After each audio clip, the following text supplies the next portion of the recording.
Chapter 7.7 Fish Hook Anger.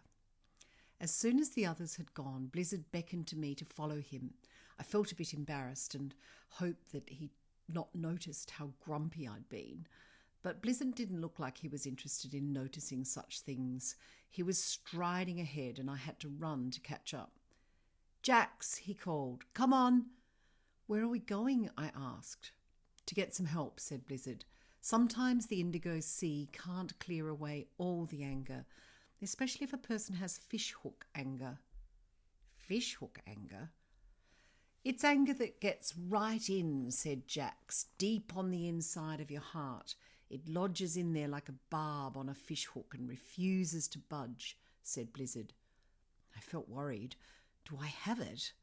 "We don't know," said Blizzard, "but if you do, it could harm our mission. We don't want any of it around when we're looking for Jem." Jax gave me a little hug. "You did so well out there," she said. Again, I felt embarrassed that I'd been cross with Blizzard. I felt as if I couldn't win. I'd been brave in the Noesis, but then angry with Blizzard, and probably everyone saw it. Jax gave me a big smile. "Chin up," she said. "Everything's good." I grinned. "Thanks." We walked for a while without talking, listening to the dreamy squawks of ocean gulls as the track wound its way along the cliffs before turning inland away from the sea. I started to feel nervous. "Can I get rid of this fishhook anger if I have it?" "Absolutely," said Jax. I smiled, but on the inside I felt exhausted. "Let's have a rest," said Blizzard, as if he knew I was tired. With the flick of his hands, a red and white tablecloth appeared with cups of juice and lots of fresh strawberries.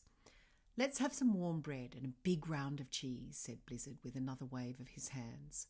The smell of the bread made me realise how hungry I was. "Have a plate," said Blizzard, handing me one he'd conjured up. It was emblazoned with the moon and lots of stars. As we sat on the ground eating and drinking, the sun was so warm on my back. Felt good. "I'd like to know why your selves splintered," said Blizzard. "Did anything sad happen when you were 4, asked Jax, "or when you were 6?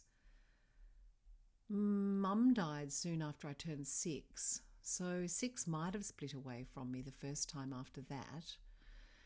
"That would make sense," she said. "Was there anything else?" I started to think back. Ben and I had to stay with Aunt Brill and Uncle Aldo. Mum had been in the crash and then she died. It was beyond terrible. Dad was a wreck. "Devastating," said Blizzard. I sighed, remembering how I'd felt. Really numb. "Poor Ben," I said. "He was 8 and the shock of Mum dying made him suck his thumb again. Uncle Aldo was mean and he teased Ben about it. I hated him so much." Jax was listening closely as she loaded up some bread with cheese and strawberries. "What a mean uncle," she said. I nodded. The forest was humming with birds and insects. It was good to be in the sun eating. After we finished our snack, we continued walking. No one said anything for a while. I kept searching my mind to see if I could remember anything that might have caused Jem or 6 to splinter. "Uncle Aldo was cruel to Aunt Brill. Would that cause it?" "Might do," said Blizzard. "We saw him shout at her lots and he hit her once," I said. "Ben and I were hiding underneath the bed, but we saw what he did." "That would have been frightening," said Jax. "Did he harm you?" I frowned. "Not really." I stopped walking and suddenly felt as if I was about to burst into tears. Chapter 7.77 The Fairy Wings by Sky. "Don't stress," said Jax. "Only tell us if you want to." I sighed. "I had a fairy dress with beautiful golden wings. Mum had given it to me for my 6th birthday and I'd planned to wear it for Christmas, but she died before I could, so I wanted to wear it to her funeral, to honour her." I started to cry. Jax put her arm around me. "Just breathe," she said. "Breathe slowly and relax." "Can we walk?" I asked, hating to be the centre of attention. "Of course," said Jax. As we walked along the track, I felt myself calm down. After Uncle Aldo hit Brill, Ben coughed and Uncle Aldo found us under the bed. He was furious, and as he dragged us out, well, it's a bit embarrassing. Blizzard stopped walking. Please know that we're not trying to embarrass you. We're only doing this to help Jemima, said Jax. I stood with my head down, feeling miserable. Well, I vomited. I suppose I must have been scared, but Uncle Aldo didn't understand. How so? Asked Blizzard. The wings on my fairy dress fell forward into the vomit, and he was so angry that he grabbed the wings and ripped them out. He left a huge hole in the back of my dress. My eyes filled with tears and I started shivering. Jax put her arm around me and said, "You poor thing. We aren't asking about any of this to make you feel sad. We only want to rescue Jemima." I'd forgotten all about Uncle Aldo ruining my dress. I suppose I've lost my wings twice, once when I was little and once because of Isla and Filthy. Jax shook her head. So wrong, she said. "You'll get your wings back," said Blizzard, looking grim. "And you'll be very powerful. Mark my words." I smiled at him. "Thank you." Uncle Aldo was weird. He said I had to say that I'd climbed a tree and torn my own dress. I wasn't allowed to tell the truth, not even to Dad. I felt numb. "Your uncle sounds like a nasty man," said Blizzard. "It was very wrong to make you lie." I sighed. I hate having to lie. Isla and Filthy made us lie too. Jax hugged me again. "Your uncle was a cruel man," she said. "And the thieves. I wish I could punch all of them for you." I smiled through my tears. "Thank you," I whispered. "You're the only people I've ever told about Uncle Aldo." Jax and Blizzard looked serious and sad. "Is this uncle of yours still alive?" "No." "Good," said Jax. "You don't have to be afraid of him any more." I laughed because Jax looked so cross. She grinned. "Well, having to live in fear is wrong." I nodded. The thieves were always going on about us having to forgive anyone for cruelty, but I couldn't forgive Uncle Aldo. Blizzard looked angry. I'd like to punch both of them in the face and say, "Forgive that." I started laughing again because I'd never seen Blizzard look so fierce. "Well," he said, "people used to instruct me to do all sorts of forgiving, but when a child has been harmed in a horrible way, it can take years and years and years to get over it, let alone forgive. People have no right to insist on forgiveness, none whatsoever."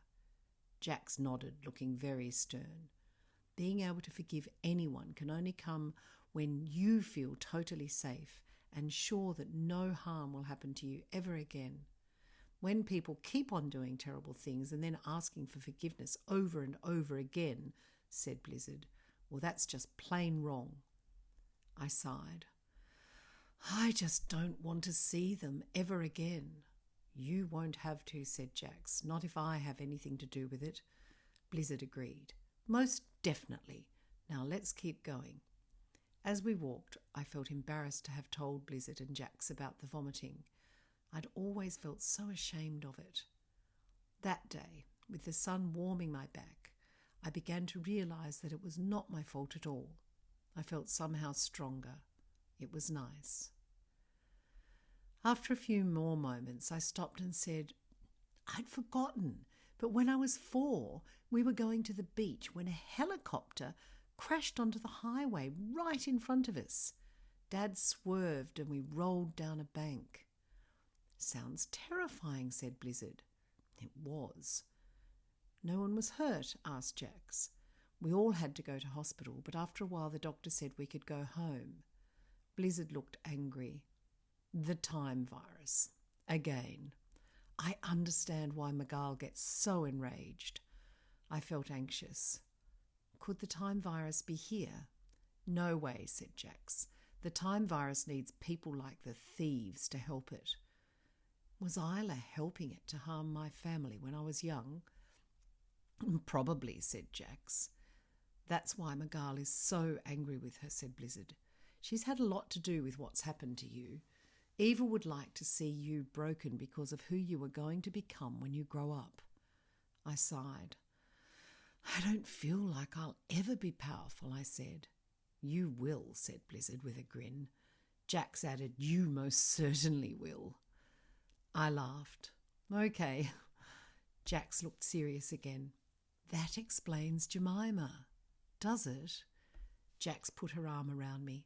"Seeing a helicopter crash would have made you very frightened, and then to roll down a bank inside a car, that would have been terrifying. The part of you that we now know as Jemima would have split away so that she could cope, so that you could cope." I started to feel numb again. "I feel cold," I said. "Actually, I can't feel anything." "Let's walk," said Blizzard. "Come on, walking is good." "So now we know why Jem and Six splintered," said Jax. I frowned. "They must have merged back with me, though, because I didn't see them as separate selves, not while I was growing up. I only saw them when I came out of the coma, after Dad died." Jax nodded. "Absolutely. They'd have splintered and returned, possibly quite a few times. You said there was a 5-year-old self. Who knows what made her frightened? You mightn't have known about any of them if you hadn't gone into the coma." I felt as though things were starting to make sense. "Losing your dad was too much. Your younger selves simply couldn't bear it," said Blizzard. "The same thing happened to your grandmother, and to Angel, and to Jax. That's why the book on splintering was written." "To help people like us," said Jax. As we tramped along the bush track, I felt strangely better. Knowing that Athena, Angel and Jax knew about splintering meant that I had company in that most horrible of places, the memory of feeling destroyed. It felt good not to be alone in that.